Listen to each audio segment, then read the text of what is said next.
I've been working at this office building for nearly 20 years now, but I'm not like everyone else who comes in every morning and goes home every night. What happens after hours is a different story altogether. People think it's just me who stays behind to clean up, to lock doors, to make sure everything is secure before I head out the front entrance. But that's not even close to what really happens. The truth is, I'm the only one who knows what goes on when everyone else is gone. The cameras and alarms may be set off by an occasional stray animal or a broken window, but those are just minor incidents. What I've discovered over all these years is that there's something much more sinister at play. And it starts with the maintenance crew. They're always the first to arrive in the morning, furtively glancing around as if they're checking for surveillance before they get down to work. But what really caught my attention was how diligent they were about cleaning up after themselves. No tools left behind, no trash or debris on the floors. It was as if they were trying to erase any sign of their presence. One evening in particular still doesn't add up.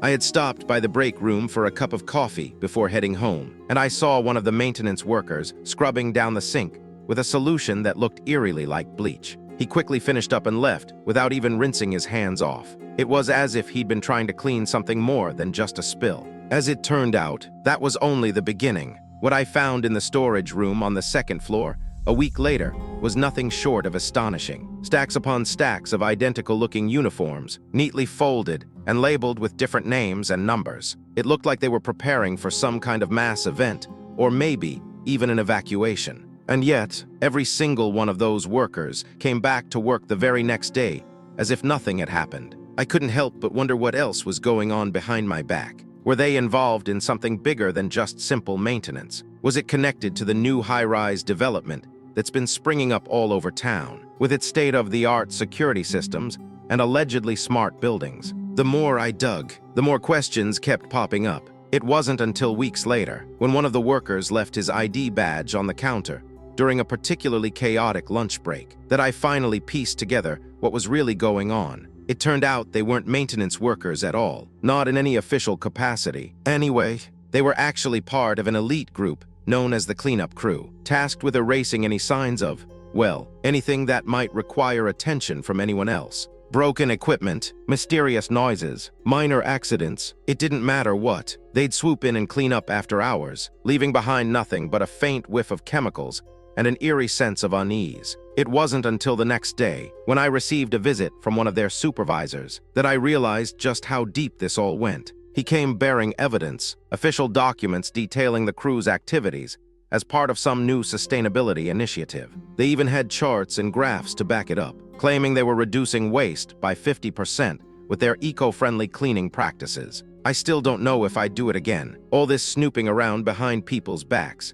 There are times when I wonder how many others might be in on the secret, or whether anyone has ever questioned what really goes on after dark. What I do know is that I'll never look at my office building in the same way again. The once familiar hallways now seem tainted with an undercurrent of deception, and it's left me wondering just how much more there might be to uncover if only I had a bit more courage to keep digging. I remember the day I finally convinced myself to snoop around some more. Despite my better judgment, I stashed away my camera and earpiece, careful not to leave any telltale signs of my nocturnal escapades. Under the guise of a midnight shift, I infiltrated the maintenance crew's domain, their locked storage room on the third floor. What I stumbled upon that night was nothing short of astonishing. Shelves stocked with gleaming new equipment, and reams of paperwork spilled onto the countertops. It looked like they were gearing up for some kind of massive overhaul. But what caught my attention was the label on a crate, Project Night Watch. Below it, in red ink, someone had scribbled, "Eyes only," my heart racing. I decided to take a chance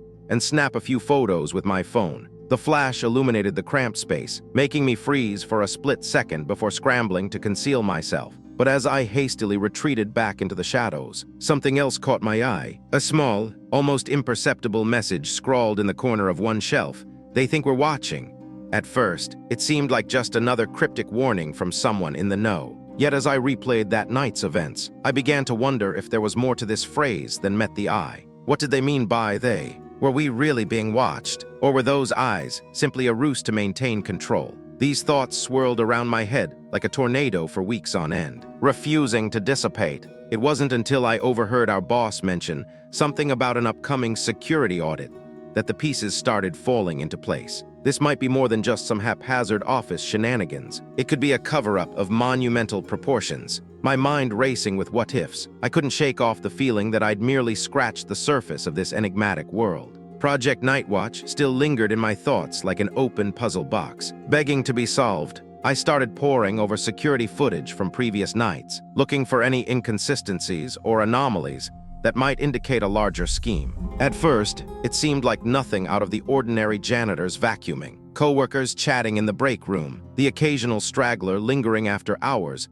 to grab something from their desk. But then I noticed it. A small window of time each evening when the cameras would flicker and dim, as if someone had deliberately disabled them. My curiosity piqued. I began to investigate further. I discovered that this window coincided with the start of our boss's security audit preparations. Were they trying to conceal something during these brief intervals? Or was it simply a coincidence? The more I dug, the more questions arose. What exactly did Project Nightwatch entail? And who was behind its implementation? And what lay hidden in the shadows, waiting to be uncovered? As I delved deeper into the mystery, I started to feel like an outsider within our own company. Colleagues seemed oblivious to my nocturnal excursions, blissfully unaware of the secrets lurking just beyond the surface. But I knew better.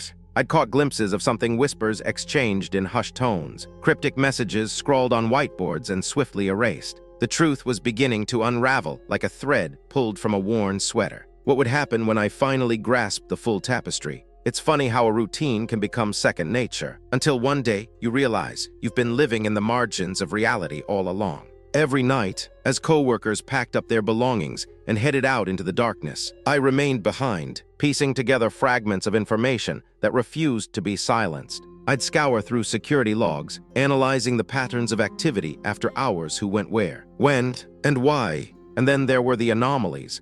Isolated incidents that defied explanation, like a sudden power surge in the server room or an unexplained drop in temperature near the east wing. The more I uncovered, the more I sensed I was onto something significant. It wasn't just about uncovering Project Nightwatch.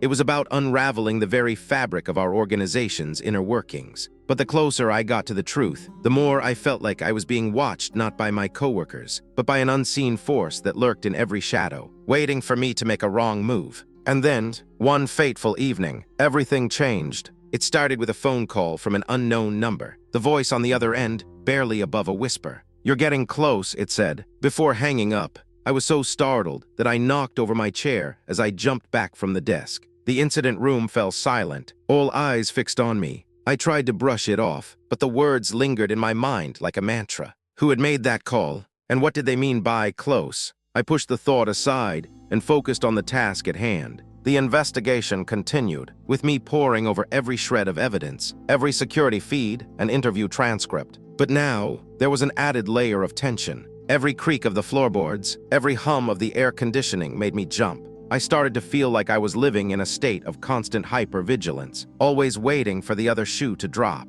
As the days passed, the phone calls continued. They came from different numbers each time, but the voice remained the same, low and gravelly, with an unmistakable sense of menace. "Back off," one call said. "You're in over your head," another warned. I started to feel like I was trapped in some kind of twisted game, with unknown players guiding the rules. I tried to confide in my colleagues, but they just looked at me with a mixture of confusion and concern. They didn't understand what I'd stumbled into, this hidden world that existed beyond the surface level of our organization's operations. I started to feel like a lone wolf, prowling through the shadows, searching for answers. And then, one night, as I was leaving the office, I saw it, a figure standing in the parking garage, watching me leave. For a moment, we locked eyes, just a fleeting glance, but enough to send a chill down my spine. It was over. The game had changed. Since that night, I've been on high alert, constantly looking over my shoulder, anticipating the next move from our unseen adversaries. I've tried to be more careful, to stay under the radar, but it's like trying to hold water in my hands. The more I try to contain it, the more it seeps through. I've begun to notice strange coincidences.